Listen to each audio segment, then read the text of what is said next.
Good morning guys, সবাই নিশ্চয়ই ভালো আছো। তো চলো আজকে আমি আমার চ্যানেলে নিয়ে চলে এসেছি একটু কদবেল মাখা। আর এই কদবেলটা নিয়ে এসেছিলো সুষমা। কদবেলটা দেখেই লোভ লাগছিল, তো আমরা সামলাতে পারিনি বলে সকাল সকাল মেখে রেখেছি। আর কদবেলটার মধ্যে আমরা দিয়ে নিয়েছি লেবু পাতা, ধনে পাতা আর নুন, সর্ষের তেল। তো যারা যারা কদবেল খেতে ভালোবাসে তারা নিশ্চয়ই এরকমভাবে মিক্সিং করে মেখে ভাতের পাতে একটু খেতেই পারো।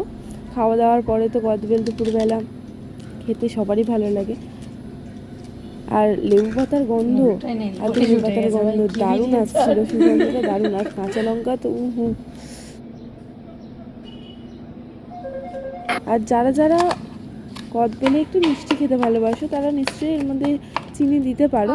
আমরা চিনি এই কারণেই দিইনি, কদবেলটা অনেকই মিষ্টি ছিল, তো সেই কারণে আমাদের চিনির প্রয়োজন পড়েনি।